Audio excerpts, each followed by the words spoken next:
bageze i Kigali FPR yari yaramaze kwemfiritira muri Kigali abantu bagombaga kurasa ku bigo ngira ngo waba warumvize uko bafashe umujyi wa Kampala niko nta kigo na kimwe kiri i Kigali kitarashwe haba Kanombe haba ku Kimihurura haba Kami haba ka Kigali ibigo byose byarashweho baravuga ko ari ikinamico yavuze ngo ikinamico ryo ku itariki ya 4 nibyo bavuga ariko rero ntabwo nahamya ko ari ikinamico kubera ko amasasu yarafashwe amasasu yaravuze muri iryo joro iyo usubiye inyuma ukareba playa Rwigema yari afite niho ubonera ko ritari ikinamico kubera ko playa Rwigema yavuga ko azafata u Rwanda mu minsi 3 no kuvuga ko ku munsi wa 4 ariho ku wa 4 ingabo ze zagombaga kugera i Kigali byarashobokaga kuko nkuko nakubwiye ku itariki ya mbere zatati ka Gitumba ku ya kabiri zataka Ijyagatare ku ya gatatu zari Gabiro ku ya kane nibwo zagombaga kugera mu mujyi wa Kigali ibi kandi birashoboka kuko kuri uwo wa kane abantu benshi barabizi ahantu hirwamagana ku manywa havugiye amasasu yanateje urujijo kubera ko ingabo z'u Rwanda hari abasirikari bari bavuye i Butare muri Eso bagiye muri Ramforo mu Mutara ahubwo baketse yuko ari bene wabo babarashe ni Lezerema avance no kuvuga ko abasirikari bari barabaye mfite bari Rwamagana kugira ngo amfe berekane ko bari hafi kugera mu mujyi wa Kigali uti byari kugenda bite rero para yari imeze iti no kuvuga ko ku itariki ya 4 ku manywa hari inkuru yaturutse muri ambasade y'Abanyamerika igezwa muri Minisiteri y'Ingabo z'u Rwanda babibwira umuntu witwa Rusatira nawe ntabihakana azi ko iyo nkuru ari we yagezeho ayigeza kuri Leta Majoro y'Ingabo bababwira bati abantu bashinzwe iperereza b'Abanyamerika bamenye yuko umujyi wa Kigali nijoro uri buze kuraswa nuko kuraza kuba ataki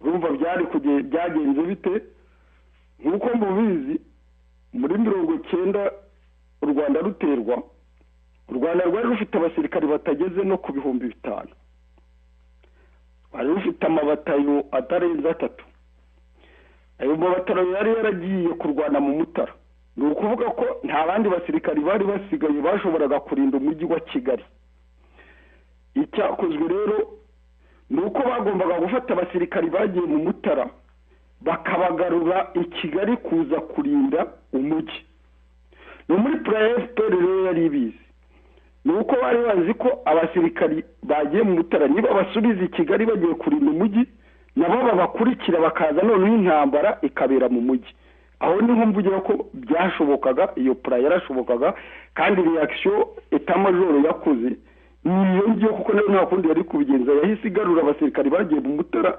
kugaruka i Kigali noneho bagarutse bageze i Kigali FPR yari yaramaze kwemfiritira muri Kigali abantu bagombaga kurasa ku bigo ngira ngo waba warumvize uko bafashe umujyi wa Kampala niko byagenze barashe ku bigo abasirikari bagira ubwoba bava mu bigo ingabo zirabifata warumvize uko bafashe umujyi wa Kampala niko byagenze barashe ku bigo abasirikari bagira ubwoba bava mu bigo ingabo zirabifata nabandi rero bagombaga kurasa mu bigo bararashe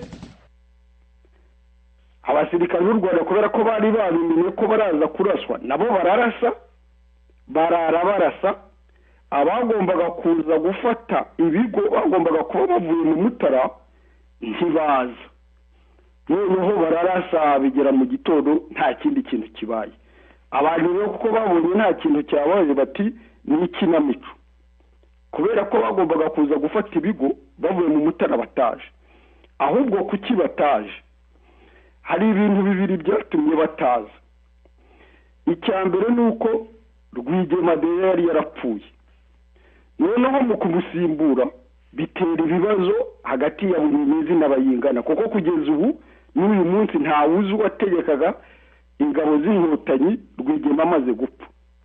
Iryo sigana rero ryatumye porogaramu zakurikiragaho nyinshi zarapfuye, ibyo kujya mu mujyi wa Kigali birapfa biburiramo. Icyo ni kimwe. Icya kabiri cyatumye abasirikare b'inkotanyi badakurikira abarefare ngo bajye kurwanira mu mujyi Kigali, ni ukubera ko imodoka zose zagombaga kubajyana zatwitswe n'ibitero bya kajugujugu byabaye ku wa gatatu nyuma ya saa sita byabereye Intobo. Izisigaye zindi bazitwikira Ikagitumba ku wa kane mu gitondo cya kare. Ni ukuvuga ko abasirikare b'inkotanyi nta modoka bari basigaranye, babuze uko bajya i Kigali. Ngiki cyatumye bavuga ngo ni ikinamico, ntabwo ari ikinamico ryahimbwe n'abasirikare b'u Rwanda, kuko baravuga ngo ni abasirikare b'u Rwanda ngo bakinnye ngo ikinamico kugira ngo buke babone uko bafata ibyitso. Ntabwo ari byo, kubera ko hari abo bantu baraye barasa ku bigo. Ni ukuvuga ko bwarakeye nta kindi cyari gukorwa, bashyiraho abantu noneho bo gukora imikwabo kugira ngo barebe abantu baba bariyemfiriteye mu mujyi. Nta kindi cyari gukorwa, bashyiraho abantu noneho bo gukora imikwabo kugira ngo barebe abantu baba bariyemfiriteye mu mujyi. Ngiki cyo nshobora kubikubwiraho. Noneho kugira ngo n'abatwumva babashe gusobanukirwa, ese mwaduha nk'urugero rw'ikigo i Kigali cyaba cyararashwe koko kirashwe n'aba FPR inkotanyi bari baraje mu mujyi bihishe mu baturage? Mwaduha nk'ikigo nibura kimwe mwaba mwebwe ubwanyu muzi yuko cyarashwe kandi kikaraswa n'abo ba infiltré ba FPR inkotanyi? Nta kigo na kimwe kiri i Kigali kitarashwe, haba i Kanombe, haba ku Kimihurura, haba Kami, haba ka Kigali, ibigo byose byarashweho. Ndabikubwira kuko ngewe nari mu kigo cy'Ikami, kubera ko ubwo ku itariki ya kane nyuma ya saa sita navuye mu Mutara, nagiye muri misiyo mu Mutara, ngeze i Kanombe ku kibuga cy'indege nsanga bamaze gutanga ayo mategeko, bamaze kubabwira yuko umujyi uraza kuraswa, kubera ko indege zose kajujugu twagiraga zabaga muri hangari hajya ku kibuga. Baravuga bati ntabwo dushobora kuzirekera muri hangari, kubera ko hangari iramutse ibaye atake kajuguju zose zagwamo, noneho bazikwiza mu mujyi.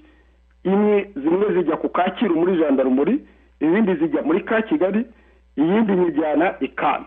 Nge nari ndi muyo najyanye Ikami, doko naraye Ikami, batangiye kurasa ndi Ikami. Ikigo cy'Ikami cyararashwe, nari ngirimo, cyarashwe n'abantu bari kuri kote y'Ikinyinya. Urumva ntabwo ushobora kuyoberwa abantu bari kurasa mu kigo, ku buryo amasasu yabaye menshi ari kugwa ku kigo.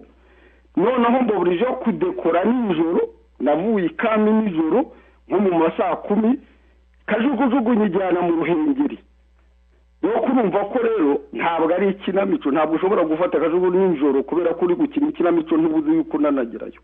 Doko nicyo gituma nkubwira ko atari ikinamico, ibigo byararashwe.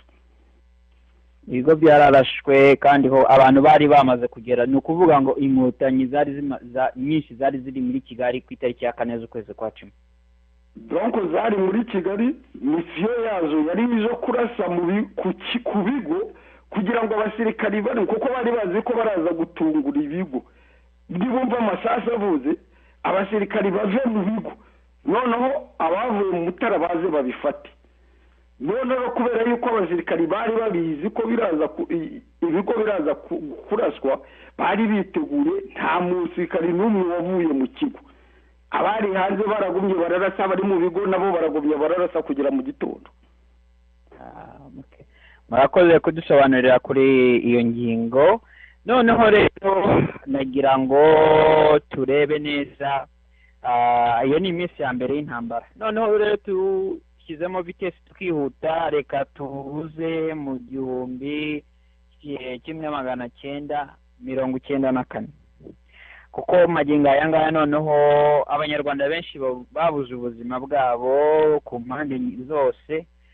None ikintu nagira ngo mbabazeho, muri 94 byaba ari byo koko ko muri 94 mu kwezi n'umunsi bajya bavuga mu binyamakuru hirya no hino, byaba ari byo koko ko indege ya Perezida Habyarimana yarashwe muri uko kwezi niyo saha bavuga n'uwo mwaka bavuga? Nibyo, ntabwo nta mahishwa arimo, nta no gukeka kuko indege ya Habyarimana yarashwe tariki ya 6 z'ukwezi kwa 4 muri 94, irasirwa i Kanombe hafi y'ikibuga i Masaka. Usibye ko yo yaguye Kanombe